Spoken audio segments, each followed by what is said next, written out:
Hello, everybody, and welcome to this episode 29 of the Crypto Hipsters Curtain Calls.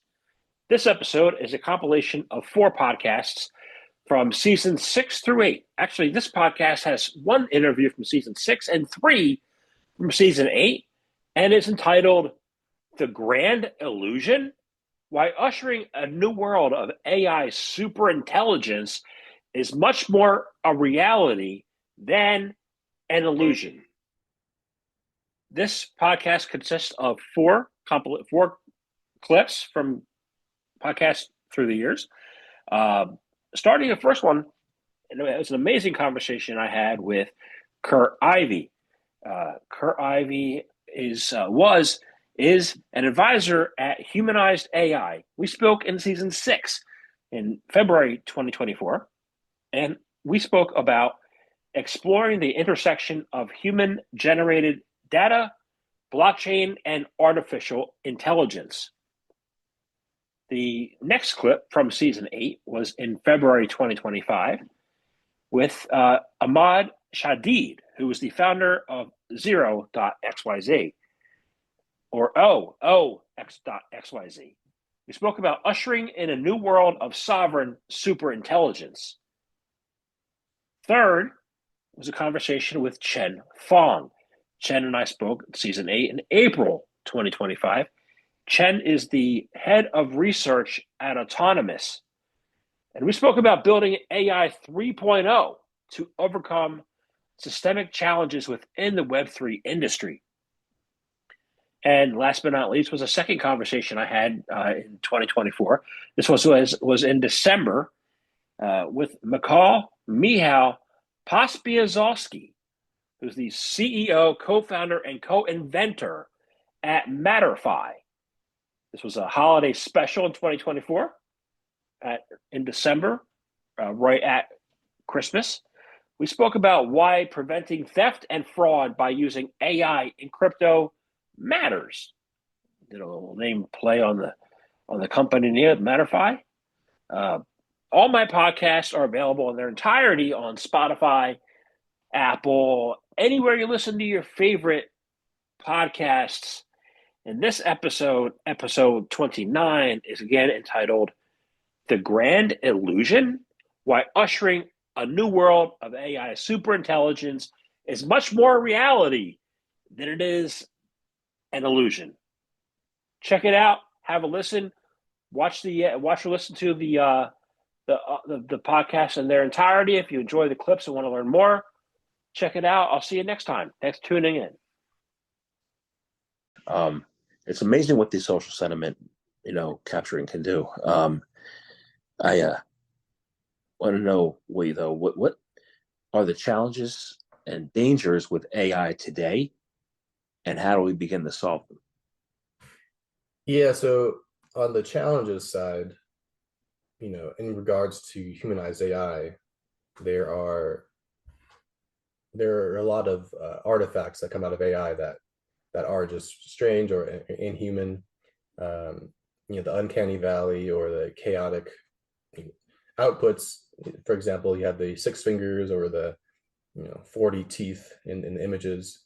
In the voice outputs, there can be strange ups and downs.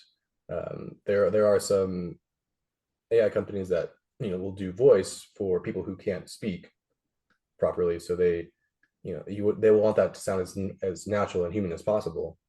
So this could help with that. With ChatGPT, if it's going to do some writing for me, it often sounds very commercialized or robotic or just kind of strange. And this humanizing can help with that as well. So also, I think AI has a very hard time with nuance, sarcasm, implication, innuendo, anything like that. You have to be very direct with it. It's not very clever. It's just smart. It can organize data, but so there's a platform called Chirper where there's it's like a social media platform for AI. So it's like kind of like a joke.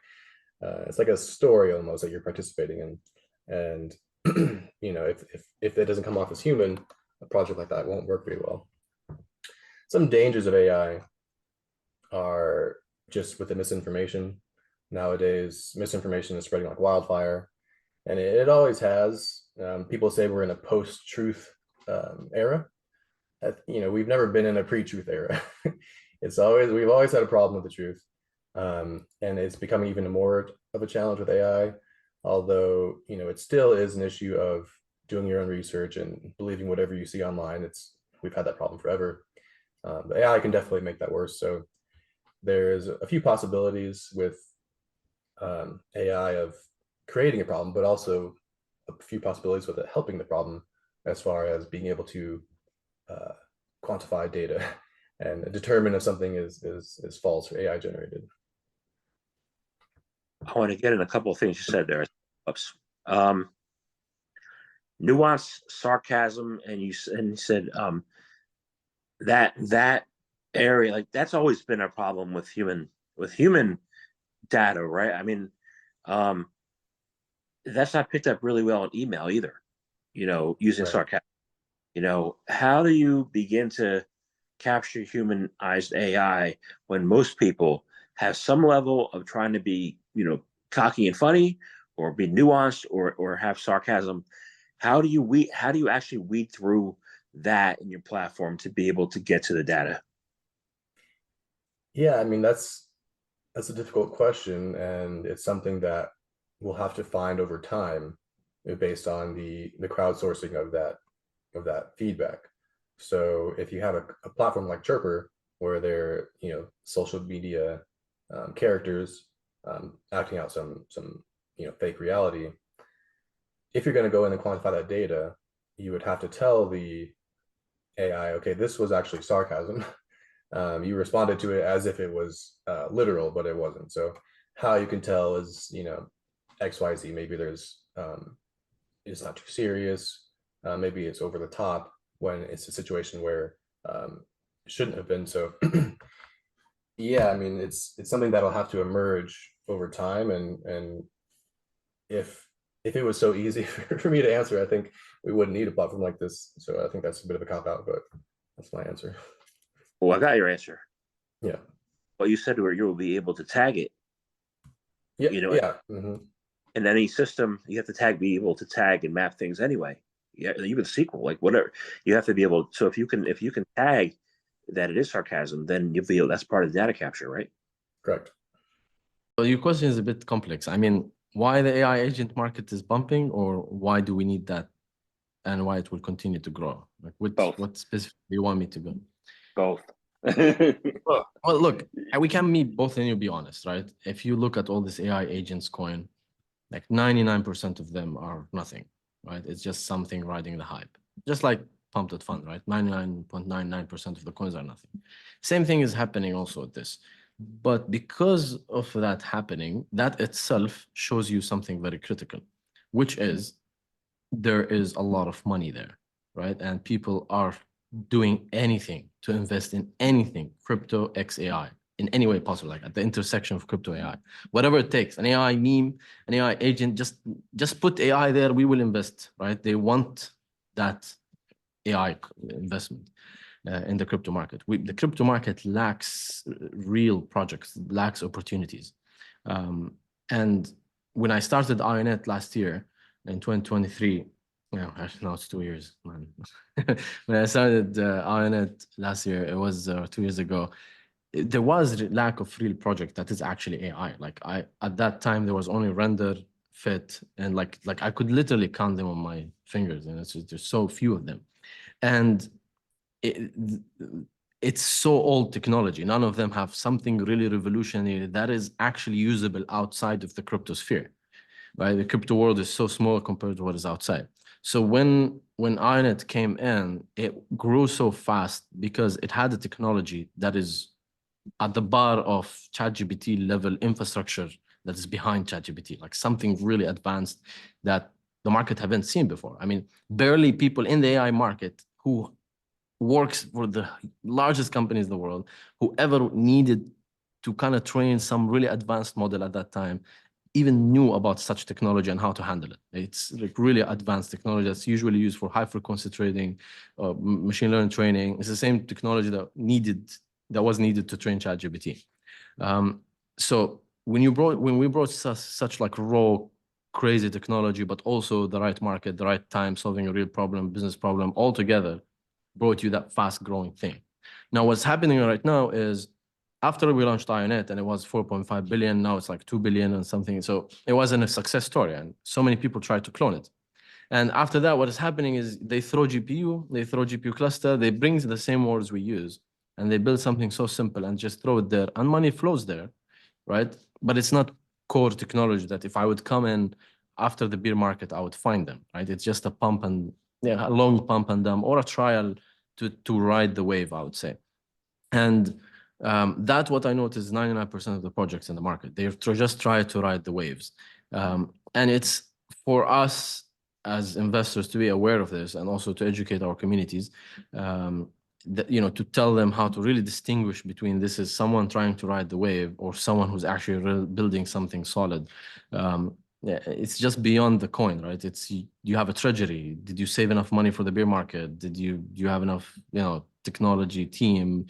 How are you going to handle this, that, legal? You know, so many questions, you know, and only few people in the crypto industry actually have answers. Only few projects, sorry. So that's, I guess, because it's so hard. Like it's not so easy to actually build something so like foundational that will last for years and years. Means there's less coins, and it's a normal. So if you actually look at the crypto market, there was no AI agents coin, there was no AI meme coins. It only started after GOAT. But because there's just nothing, all these utility-based projects are backed by VCs and takes months and months of building. So they were like, just like how we're doing with, or like what happened in the pump fund, just pump it, put an AI on it, do any simple product, launch it, who cares, right? And it actually worked. Right? People just want to invest, come in, go out, come in, go out. That's it. That's what the industry right now wants, and that's what they're interested in and attracted to. So you can build an infrastructure project, you know, like what we do, like what IONET is doing, sure. But you have the funding to stay there, to miss the bull market, to, you know, it takes time, takes, you know, a lot of process. While in the other hand, you have a lot of investors that are just throwing money that they want to come in and invest and be part of an AI project. Because of that, we have so many coins, and we will continue to have so many AI coins because the real AI coins are so few, like the real pure AI coins that will be there in the top 100 coins for the next few years, very few. And it's hard to find them. That's why the industry kind of evolved in a way where, sure, whenever they come up, we invest in them. But in the meanwhile, we will invest in the AI meme. So what happened is, and we noticed this with DeepSeek, let me give you a quick, just a, quick example. When DeepSeek launched, you know, all the stocks went down, right? You saw all this chaos that happened. But what was really interesting is the AI meme coins and AI agent coins also at the same seconds and the same minutes they were dumping, same time. Now that's very interesting. Like why? Why would they dump and at such speed, like at such synchronicity, like they're so synchronized and going down between the stock market and the crypto Solana AI meme coins? Why they're synchronized? Like they're going down at exactly the same time. Now the answer is amazing. Like, yes, it was a dump, right? It's horrible, we're sad, it's temporary. This actually gives you an amazing thing is this such synchronization in the price going down exactly the same time means that there are quant funds that are trading stock market, that are hedging or like diversifying, are trying to catch the AI narrative in total in the crypto market.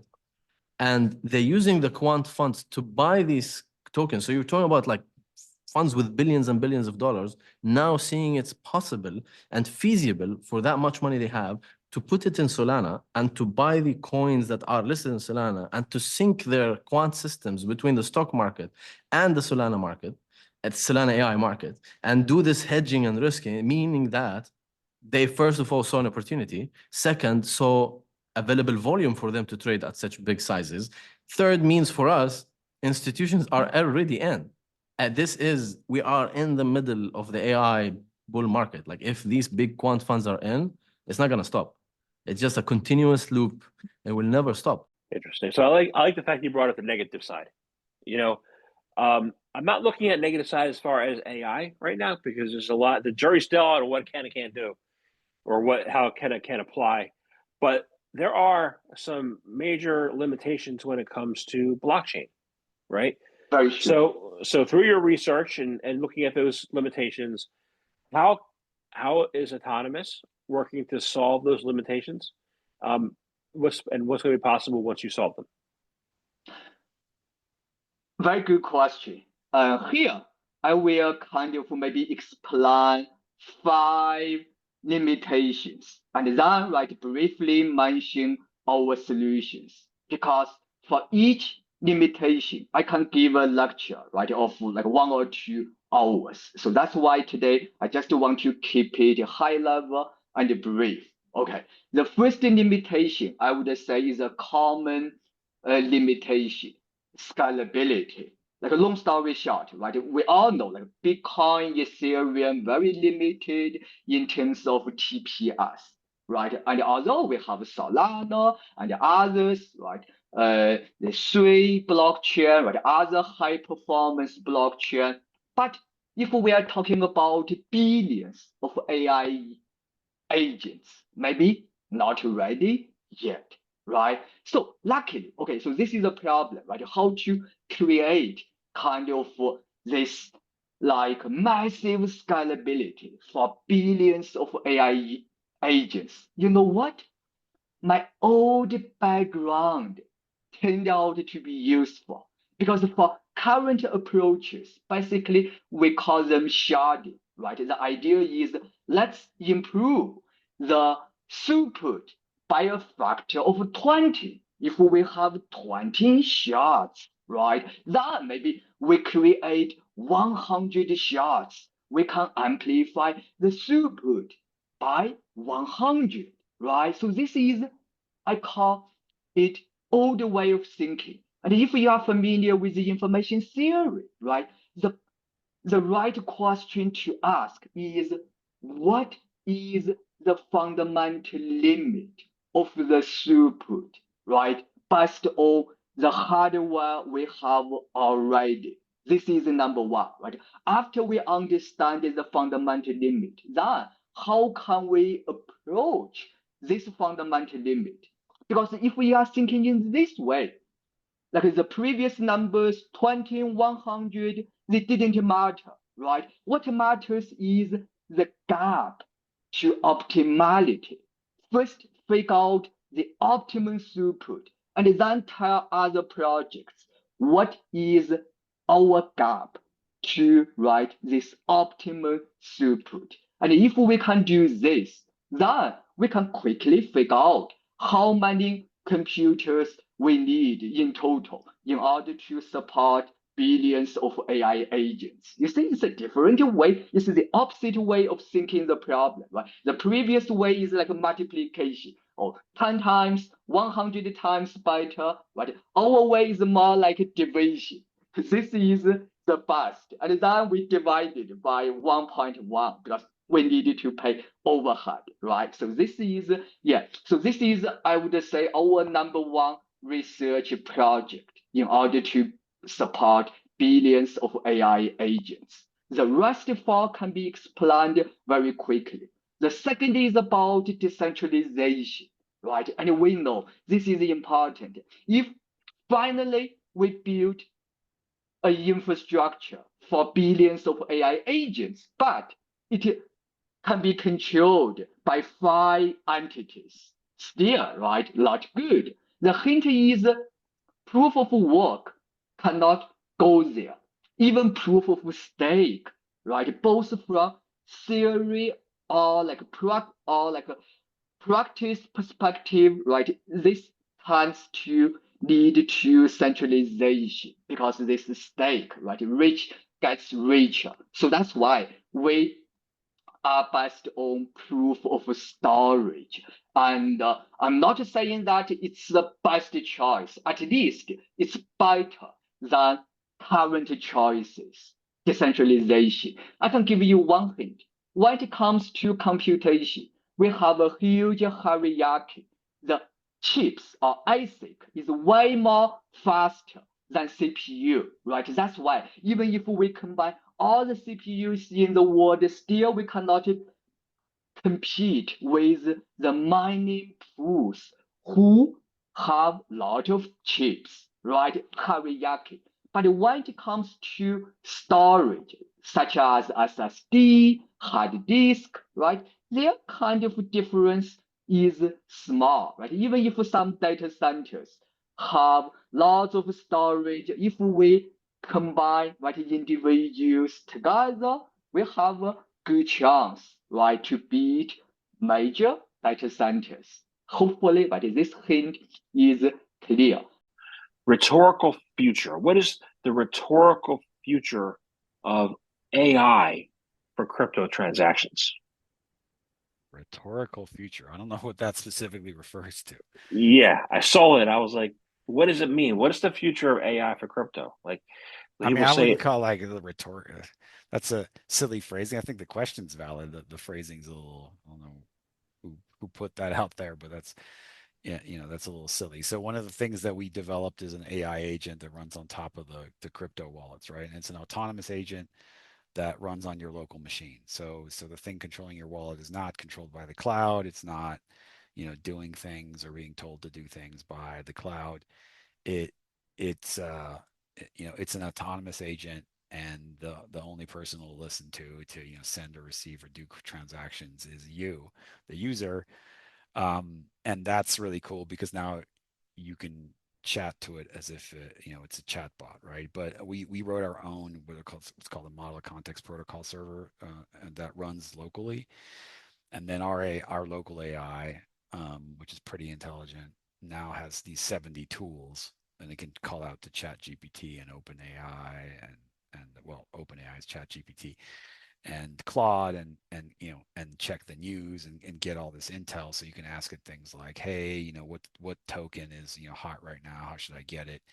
And then because of the send to name tech, so since we talked last, like we didn't talk about AI, I don't think at all last time, right? So, and that's because we were working on our AI stuff sort of in stealth mode. The send to name that we have solves this huge problem for AI, namely how do you prevent the robots from being targets, right, for theft and fraud? Because right now, if a robot's in transacting for you, then it's getting its addresses from somewhere, right? So there's some centralized authority or like an unprivate decentralized authority like Unstoppable that's saying, I got robot, Mehow's robot, this is his Ethereum address, this is his BTC address. And what happens is now that the end users, everybody can see how much money a robot has, right, and what it's doing. So humongous problem, right? Because the robot's not going to get on Telegram and be like, bro, what's your receive address? It would have to be incredibly intelligent to do that. It would have to be human level to do that. And, even then it's like, that's how people get phished. That's how you get phished, right? Oh, go to this website. This is a great deal. How's the robot tell that website from from a real one? So we've completely solved that problem with the send to name system, because the robot can just check the name and the KYC proof attached to the name, because we have decentralized KYC running, and now it knows for sure, as much as humanly possible, that it's dealing with the right counterparty. And if it's providing its name to the counterparty and that counterparty sends it money, the counterparty does not know how much money the robot has. So it not only secures the transactions from the point of view of money going out from the robot, but also the money going into the robot.